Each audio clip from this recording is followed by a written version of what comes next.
Speaking of You know what's gonna detecting happen with the hardware, though? Yes. Let's go. All right. We're getting good at this, I think. Here we are. All right.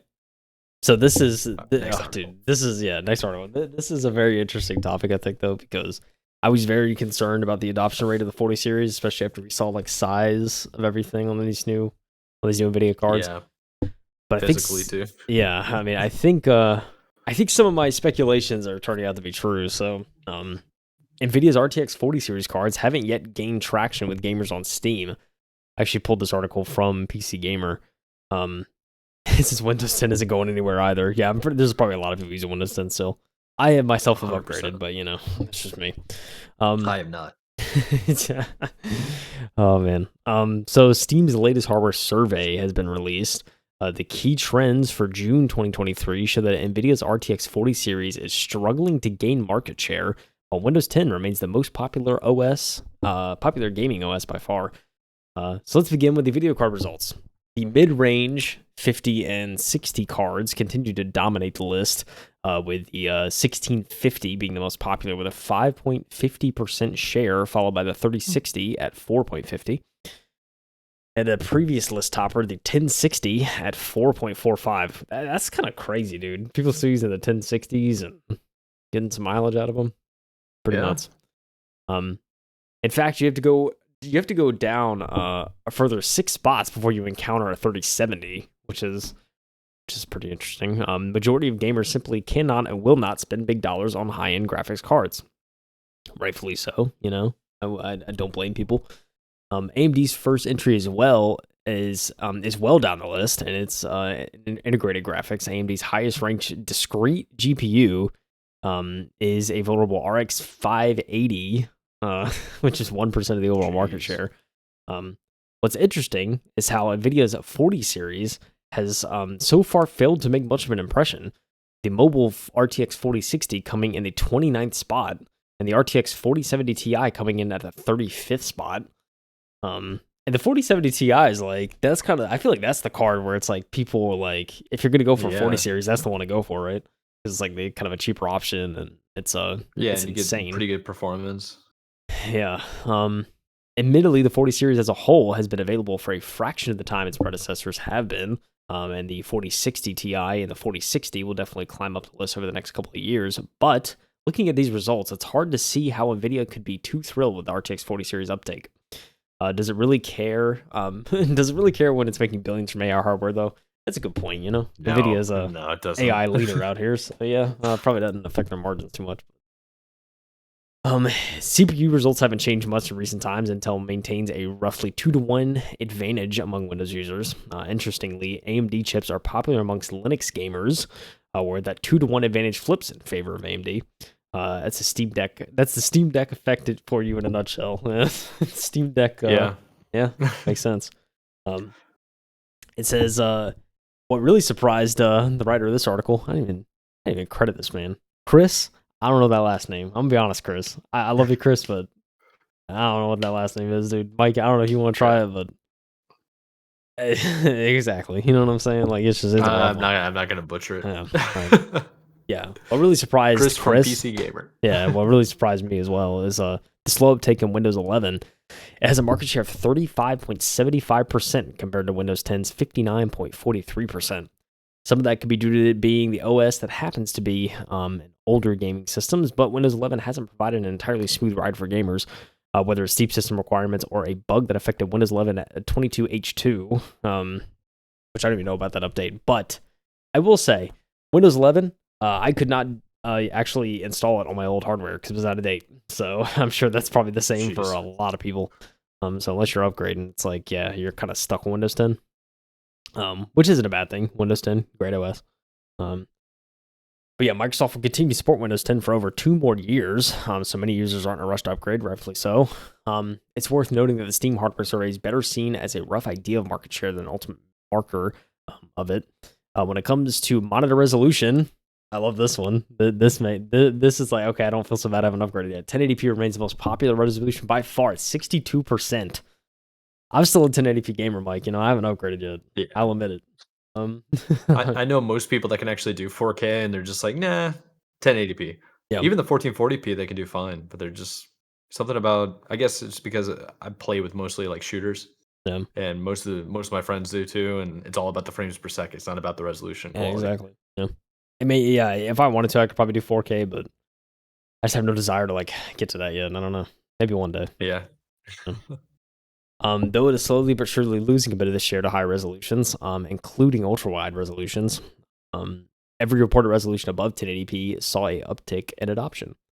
In June 2023, the most common gaming system comes with a 6-core CPU, 16 gigs of RAM, a GTX 1650, and Windows 10. As long as GPUs don't offer major performance leaps at prices similar to prior 50 cards, it's hard to see this changing anytime soon. I agree with you, Chris, at PC Gamer. That's pretty interesting. Yeah. It's a pretty interesting article for sure. I like this type of data like fascinates me, and so like when I see like stuff like this where it talks about like, hey, we just took a survey of a bunch of PC gamers and kind of here's what we found. Um, yeah, it makes me kind of think. I think like for me the resolution was kind of a big thing of just like I'm just seeing 1080p. It's like, oh, I'm still on 1080p. Like, am I behind? And I'm like, clearly not, because there's still a lot of us that are just like we're cool with 1080. We don't want to really go any higher. So I think that makes sense.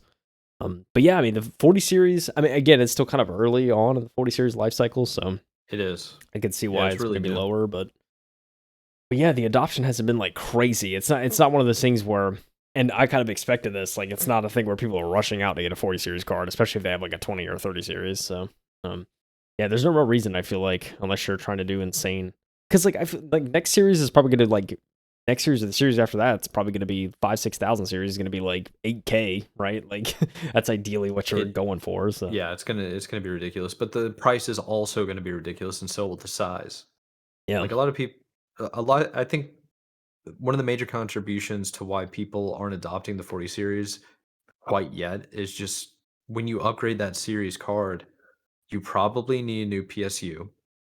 You yeah. probably need like because it just demands so much more power. You probably need a new case. At that point, how much money are you really spending? Like $500, excluding the uh the Yeah, actual card itself. And then by then it's like, man, why don't I just like save up another grand or so, and overall economy too. We can get into that about how people might not have that type of money just laying around. Um, but if they do, hypothetically, it's like, why wouldn't you just want to wait a little bit longer? Maybe the new cards come out, things get cheaper, things make more sense from like an energy standpoint and right. Yeah, space standpoint. yeah, So it's I true. I know the car would be tight in my like my tower, and it's a full ATX. It's huge. Yeah, it's a full eight. Yeah, You've mine's seen it. yeah, It's a mine. Yeah, monster. I mean, yeah, mine's a mid tower, but yeah, I definitely couldn't fit it. But it's yeah, I mean, I agree. I completely agree though. Until they figure out like the heat issue, like they gotta. Yeah. I mean, you gotta get the coolers down because that's the thing is like the PCB isn't much bigger from a 30 series. It's just it requires a No. lot more like heat spread because it's just it thing That, pumps out heat. So yeah. yeah, here's to hoping they can get that figured out in this series or like next. So we can. I mean, probably not this series because card's already out, but like hopefully by 50 series they find a way to kind of, you know, figure out the heat stuff because yeah, it's I mean, I mean the amount of transistors they add on these boards, it's just going to get worse and worse. So they really have Yeah. to find a way to keep up with the amount of processing power these things are going to output, um, in relation to heat, which yeah. It's certainly a difficult task. That's why I'm not an engineer, Mike. I don't I don't make these things. 'Cause that's so yeah. I don't have the brain power, dude. That's no other way to say it. So um, Well, something else to think about is because this is a survey, and at the end of the article, and I'll repeat what you said, the most common gaming system comes with a 6-core CPU, 16 gigabytes of RAM, and a GTX 1650 with Windows 10.